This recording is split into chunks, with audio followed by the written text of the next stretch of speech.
C'est pas parce qu'on est une femme qu'on peut pas le faire. Ce qui compte surtout, c'est les compétences, le travail.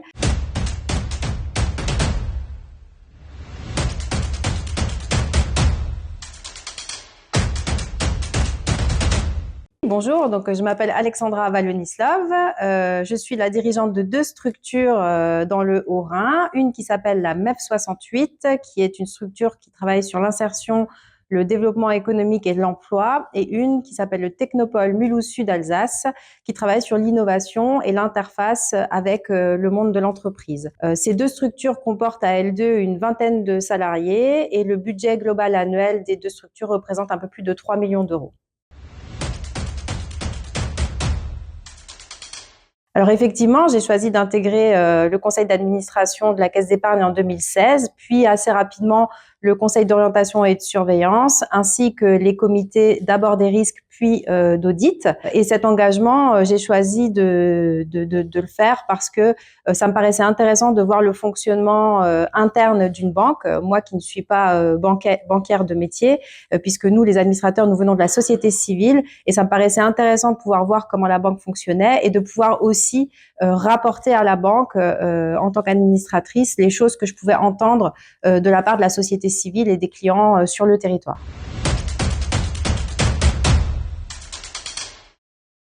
Alors, mon activité professionnelle, elle consiste à faire l'interface entre les politiques publiques de l'emploi et l'insertion dans l'entreprise, donc de voir si effectivement les besoins des entreprises sont en corrélation avec la demande d'emploi sur le territoire, et puis également d'innover en portant des dispositifs expérimentaux sur le territoire pour les tester et voir s'ils ont matière à être pérennisés ou non dans les politiques publiques de l'emploi.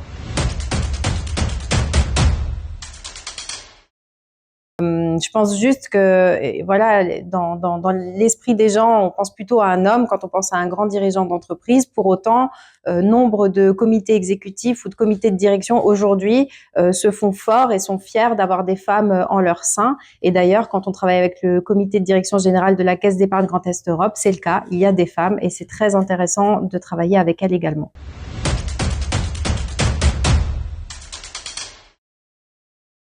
Alors, je leur dirais que oser, si elles en ont envie, si elles en ont la volonté, on peut tout oser. C'est pas parce qu'on est une femme qu'on peut pas le faire. Ce qui compte surtout, c'est les compétences, le travail. Aujourd'hui, il y a plein de dispositifs d'accompagnement pour les hommes, pour les femmes. Il y a quelques dispositifs spécifiques également pour l'accompagnement des femmes qui auraient des problématiques peut-être un peu différentes sur de la garde d'enfants ou des foyers monoparentaux. Mais ceci dit, il me semble que c'est la même chose potentiellement pour les hommes. Donc, il faut pas se limiter parce qu'on est une femme. Il faut croire en ses compétences, croire en son projet si on en a un, et oser y aller. Et puis sur les projets de création reprise d'entreprise pour les femmes, sachez que vous pouvez être accompagné par des structures publiques avec de l'accompagnement gratuit, des structures privées également qui peuvent vous accompagner soit sur le montage budgétaire, soit sur le business plan. Et puis également votre banque, c'est votre meilleur allié pour monter votre projet, puisque évidemment sans financement bancaire, pas de projet. Donc n'hésitez pas à soigner votre relation avec la banque et à vous appuyer sur nous les administrateurs si vous avez des questions parallèles à votre relation bancaire. On est là pour ça.